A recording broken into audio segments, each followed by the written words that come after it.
Episode की शुरुआत में हम मोमो को देखते हैं जो कि सो रही थी। तभी मैंगो से उसका बचता हुआ फ़ोन देती है।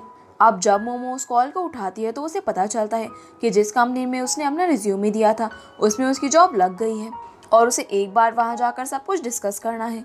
इस बात को सुनकर मोमो वहां जाने के लिए तैयार हो जाती है। वही हम लोग फुपाई को देखते हैं जो कि मोमो का इंतजार कर रहा था। तब मैंग बाहर आती है और फुपाई उससे पूछता है कि मोमो कहाँ है, जिस पर मैंगो से बताती है कि बस आने ही वाली है। इतना बोलकर मैंग यहाँ से अपनी क्लास में चली जाती है। अब थोड़ी देर बाद जब मोमो बाहर आती है तो वो फुपाई से पूछने लगती है कि क्या कल उसने नशे की हालत में कुछ गलत तो नहीं कहा, जिस पर फुपाई उसे सच्चाई ना बताते हुए उससे झूठ बोलने लगता है और उसे अजीब अजीब हरकतें करते हुए बताने लगता है कि कल मोमो ऐसे कर रही थी। आगे हम लोग गोई को देखते हैं जो कि प्रोफेसर जैंग से मिलता है, जो उसे बताते हैं कि जो पेपर उसने सॉल्व किया है उसे अब तक कॉलेज में बस 2 ही लोग सॉल्व कर पाए हैं और वही लोग जैंग की क्लास में भी है। जिसके बाद जैंग गोई को क्लास में लेने के लिए मान जाता है। वहीं दूसरी तरफ मोमो कंपनी में जाकर बात करती है और अपनी ट्रेनिंग की डेट ले लेती है, जिसके तुरंत बाद उसकी जॉब लगने वाली थी। अब यहाँ से अपना काम खत्म करने के बाद मोमो कॉलेज की कैंटीन में जाकर खाना खाने लगती है और अपनी मॉम से बात करते हुए सब बताती है।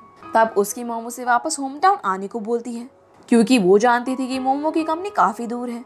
अब मोमो उनसे बात करते हुए जा रही थी, तभी वो गोई से टकराने वाली होती है, लेकिन गोई उसे संभालता हुआ उसका खाना साइड में रखता है और अपना खाना लेने चला जाता है। तब मोमो उसे ही देखती रह जाती है। अब उसकी मॉम उसे बोलती है कि मेरी फ्रेंड का घर उसी एरिया में है तो मैं उनसे बात कर लूँगी और तुम वहीं रह लेना, जिस पर मोमो कुछ न बोलते हुए कॉल काट देती है और खुद गोई को देखने लगती है। अब आगे खाना खाने के बाद वो अपनी ट्रेनिंग पर जाती है, जहाँ उसे बता दिया जाता है कि उसे क्या काम करना है और वो उस काम को करने लगती है और उसे ऐसे ही काफ़ी देर बीत जाती है पर वो मन लगाकर काम करती है, जिसके बाद उसकी ट्रेनिंग भी खत्म हो जाती है।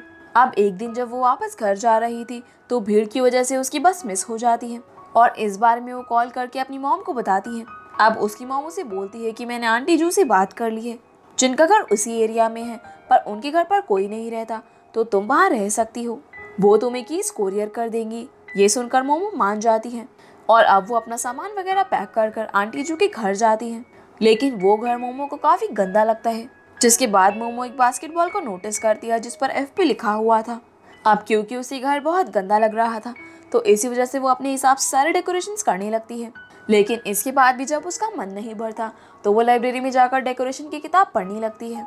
पर यहाँ पर उसे गोई मिल जाता है जो कि फॉर्च्यून टेलिंग की किताब पढ़ रहा था। अब उसे देखकर मोमो से बात करते हुए बताने लगती है कि अब वो 1 हफ्ते से हॉस्टल में नहीं रह रही है बल्कि किसी के घर में रह रही है, जो घर उसे ग्रेवयार्ड के जैसा लगता है, लेकिन इस पर गोई ज़्यादा रिएक्ट नहीं करता। तभी गोई को अजीब सी स्मेल आने लगती है। अब जब वो मोमो के पास जाकर स्मेल करता है तो उसे पता चलता है कि वो स्मेल मोमो के पास से आ रही है। अब गोई को ऐसे देखकर मोमो बताती है कि आज उसने राइस नूडल्स खाए थे और इसी वजह से वो स्मेल आ रही होगी।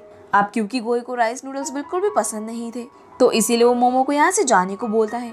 अब शाम में जब मोमो घर पर होती है तब उसको उसकी मॉम का कॉल आता है, जो उसे बताती है कि आंटी जू के बच्चे कल अपने घर आ रहे हैं तो मोमो उन्हें परेशान ना करे, जिस पर मोमो हाँ बोलती है। अब उसकी मॉम उससे पूछती है कि घर की हालत सही है ना, जिस पर मोमो घर की हालत देखती हुई सच बोल देती है कि हाँ घर सही है।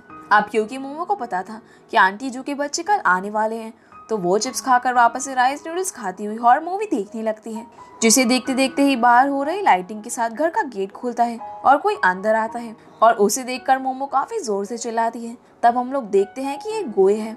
अब मोमो उसे देखकर काफी शॉक होती है और गोई से उसे पता चलता है कि वही आंटी जू का बेटा है।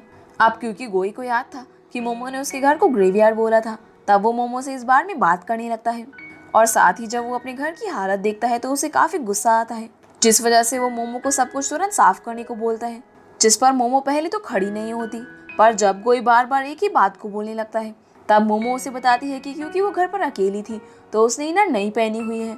ये सुनकर गोई सिचुएशन को समझता है और अपने रूम में जाता है, लेकिन अब उस रूम में मोमो रहने लग गई थी और उस रूम की हालत भी काफ़ी ख़राब थी, जिसके बाद गोई दूसरे रूम में चला जाता है। इसके बाद जब मोमो कपड़े चेंज कर लेती है तब वो दोनों मिलकर घर की सफाई करने लगते हैं और क्योंकि घर की सफाई करते वक्त गोई और मोमो दोनों ने ही राइस नूडल्स को छुआ था तो उनके कपड़ों में से वापस से अजीब सी स्मेल आने लग गई थी, जिस वजह से ये दोनों नहाने का डिसाइड करते हैं। तब गोई पहले नहाने जाता है और मोमो आराम से बैठ जाती है। तभी मोमो बाहर सूख रहे अंडरगारमेंट्स पर नजर मारती है और तुरंत उन्हें उठाकर गोई के बाहर आने का वेट करने लगती है। अब वॉशरूम में हम लोग देखते हैं कि जब कोई नहाकर ड्रायर यूज कर रहा होता है तभी उसे पास रखे टब में कुछ अजीब दिखता है। इसीलिए वो मोमो का ब्रश उठाकर उस चीज को साफ करने लगता है। तब उसे पता चलता है कि वो मोमो के अंडरगारमेंट्स थे और उन्हें देखकर वो तुरंत बाहर आ जाता है और मोमो से पूछने लगता है कि क्या तुम्हारे पास एक ही ब्रश था, जिस पर मोमो हाँ बोलती है और नहाने चली जाती है। लेकिन अंदर जाकर जब वो देखती है कि उसका ब्रश सोपी वाटर में तैर रहा होता है, पर वो बिना कुछ बोले चुपचाप नहाकर बाहर आती है और वो उसी का ही वेट कर रहा था जिसके हाथ में अलग अलग कंपनी के काफी सारे ब्रशेस थे। तब मोमो उसे कुछ ब्रशेस लेकर अपनी रूम में चली जाती है, जिसके बाद हम लोग देखते हैं कि मोमो ने अपनी मॉम को कॉल किया है और वो उनसे बोलती है कि कल वो वापस हॉस्टल चली जाएगी, जिस पर उसकी मॉम बताती है कि गोई कुछ दिन में वापस चला जाएगा। लेकिन मोमो नहीं मानती। अब आगे गोई भी अपनी मॉम को कॉल करके बोलता है कि उन्हें बताना चाहिए था कि उनके घर में कोई रह रहा है और वो भी एक लड़की, जिस पर उसकी मॉम बोलती है तो इसमें कौन सी बड़ी बात है, वैसे भी तुम्हें लड़की ज़्यादा पसंद नहीं है। जिस पर गोई कुछ नहीं बोलता और सोने चला जाता है, लेकिन उसे नींद नहीं आ रही होती, इसीलिए वो मोमो का गेट नॉक करता है और उसे बताता है कि उसे बस अपने ही बेड पर नींद आती है। ये सुनकर मोमो रूम चेंज करने के लिए तैयार हो जाती है, लेकिन जब वो बाहर जाती है तो उसने अपना पेट पकड़ा हुआ होता है, जिस पर गोई उससे पूछता है कि उसे क्या हुआ है। जवाब में मोमो बोलती है कि उसके पेट में दर्द हो रहा है। ये सुनकर गोई उसके लिए दवाई लेने जाता है। अब जैसे ही मोमो दवाई खाती है तो वो अचानक से बेहोश हो जाती है, जिसे देखकर गोई काफी घबरा जाता है और वो हॉस्पिटल में कॉल करके बोलता है कि उसने किसी को धोखे से जहर दे दिया है, तो जल्दी से एम्बुलेंस भेजो। जिसके बाद मोमो को हॉस्पिटल ले जाया जाता है। तब वहाँ पर वही डॉक्टर आता है जिसने पहले मोमो का इलाज किया था। लेकिन जब वो पढ़ता है कि गोई ने मोमो के बेहोश होने का कारण पॉइजन लिखा हुआ है तो वो अपनी हंसी रोक नहीं पाता। अब डॉक्टर गोई को बताता है कि मोमो ने ज्यादा राइस नूडल्स खा लिए थे, जिस वजह से उसके पेट में गैस हो गई और उसकी ये हालत हो गई। लेकिन चिंता करने की कोई बात नहीं है, वो थोड़ी ही देर में ठीक हो जाएगी।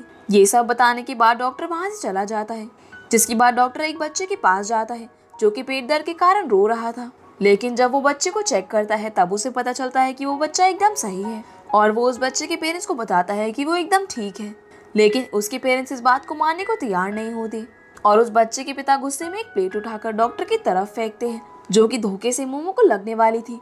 लेकिन मोमो को बचाने के लिए गोई उसे कवर कर लेता है। लेकिन इतने में मोमो की आंख भी खुल जाती है और वो गोई को ध्यान से देखने लगती है।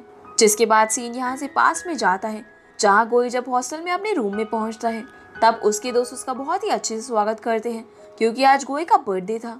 और तब फुपाई उसे वो बास्केटबॉल गिफ्ट करता है जिस पर एफ पे लिखा हुआ था।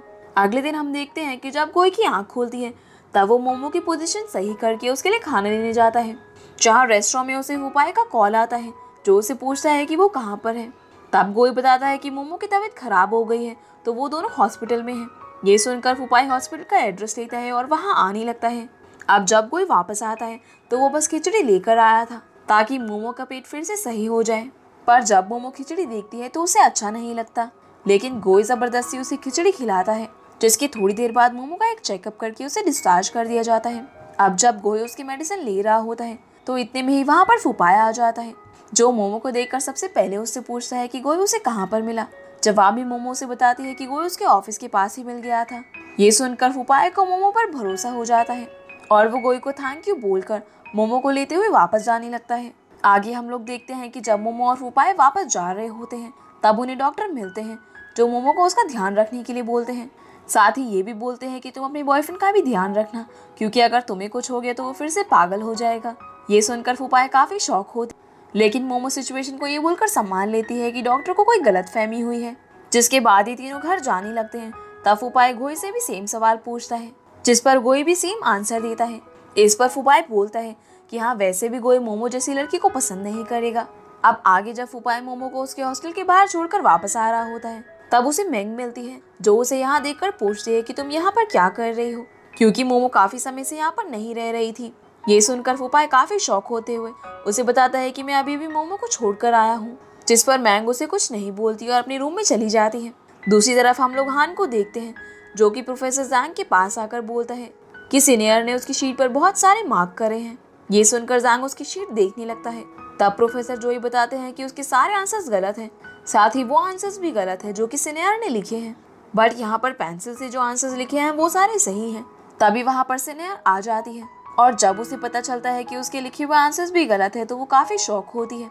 जिसके बाद गोई आकर हान से कहता है कि तुम्हारे सारे आंसर्स गलत थे। तो मैंने उन्हें काट कर पेंसिल से सही आंसर्स लिख दिए थे। इतना बोलते हुए गोई अपनी रिपोर्ट सबमिट करके वहाँ से चला जाता है। अब जब वो चारों उसकी रिपोर्ट देखते हैं तो उसमें सभी सही आंसर्स थे। आगे हम लोग गोई को उसके रूम से सभी सामान पैक करते हुए देखते हैं, क्योंकि अब वो अपने घर में रहने जा रहा था। तब मोमो उसे मैसेज करके उसके घर की कीज मांगने लगती है, क्योंकि वो चाहती थी कि वो वापस अपने हॉस्टल में आ जाए। लेकिन गोई जानबूझकर अभी उसका रिप्लाई नहीं करता, जिस वजह से मोमो परेशान होने लगती है। अब थोड़ी देर बाद उसे गोई का कॉल आता है जो उसे बाहर बुलाता है। जब वो बाहर जाती है तो हम लोग देखते हैं कि गोई उसे उसके साथ चलने को बोलता है और फुपाय भी इन दोनों का पीछा कर रहा था। अब जब वो देखता है कि गोई और मोमो साथ में रह रहे हैं तो उसे बहुत ही ज़्यादा बुरा लगता है और वो टैक्सी ड्राइवर से कहीं भी चलने को बोलता है। लेकिन ड्राइवर उसे अपने एक्सपीरियंस के बारे में बताने लगता है कि उसने कैसे कैसे लोगों को अपनी लाइफ में देखा है। अब उसकी बातों को सुनकर फुपाय उसे वापस चलने को बोलता है। दूसरी तरफ मोमो गोई के साथ उसके घर में होती है। तब गोई उसे बहाना बनाते हुए रोकने की कोशिश करने लगता है, इसीलिए मोमो उसकी घर की बेडशीट को सही करने के लिए रुक जाती है।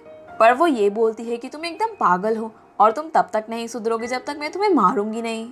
ये सुनकर गोई कुछ सोचने लगता है और मोमो अब शीट सुखाने जाती है, लेकिन क्योंकि बेडशीट में बहुत ही ज्यादा पानी होता है तो वो गोई को बुलाती है। अब जैसे ही मोमो उस चादर को झटकने लगती है तो गोई उस चादर को छोड़ देता है, जिस वजह से वो नीचे गिर जाती है। अब जब मोमो पूछती है कि उसने ऐसा क्यों किया तो गोई बोलता है कि उसे लग रहा था कि मोमो उसे मारने वाली है।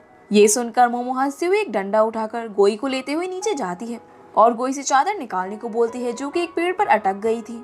अब गोई पहले चादर को निकालने की काफी कोशिश करता है, लेकिन वो उससे नहीं निकलती। तब मोमो उसे मोटिवेट करती है, जिससे गोई एक लंबे छलांग मारता हुआ चादर को निकाल लेता है, लेकिन चादर मोमो के ऊपर गिर जाती है। और अब जब गोई चादर को हटाता है तो मोमो धोखे से गोई के काफी नजदीक आ जाती है, जिसे पास की टैक्सी में बैठकर फुपाय भी देख रहा था।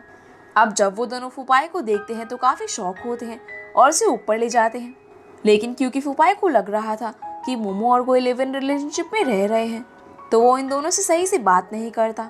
साथ ही मोमो को भी काफी बुरा भला बोलता है, जिसे सुनकर मोमो खड़ी होते हुए उससे पूछती है कि तुम बताओ तुम्हारा और मेरा क्या रिश्ता है और उसमें हम लोग क्या कर सकते हैं।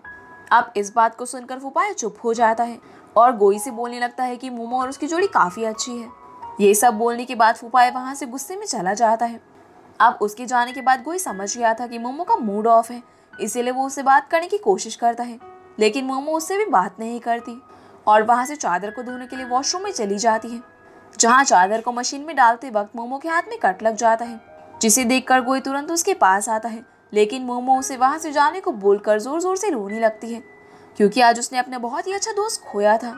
वहीं हम फुपाय को देखते हैं जो कि खुद भी बहुत ही ज्यादा दुखी था और सोच रहा था कि क्या उसने सही किया या फिर नहीं।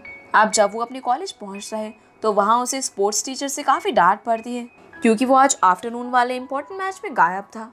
दूसरी तरफ हम लोग देखते हैं कि गोई मोमो के लिए बैंडेजेस और वाटरमेलन लेकर आता है, जिसे देखकर मोमो उसे थैंक्स बोलती है और अब ये दोनों बैठकर वाटरमेलन खाते हुए बातें करने लगते हैं। अब जब ये दोनों वाटरमेलन खा रहे थे तभी मोमो को उसके ऑफिस से कॉल आता है, जहां उसे सभी रिपोर्ट्स लेकर तुरंत बुलाया जाता है। इस बात को सुनकर मोमो तुरंत वहां पर भागकर जाने लगती है और उसके जाने के बाद गोई मोमो के वाटरमेलन में एक बाइट लेते हुए हंसने लगता है। इसी के साथ ही एपिसोड यहीं पर खत्म हो जाता है। तो गाइज ये थी आज की वीडियो एंड आई होप आप लोगों को वीडियो पसंद आई होगी, तो वीडियो को लाइक कर चैनल को सब्सक्राइब जरूर कीजिएगा।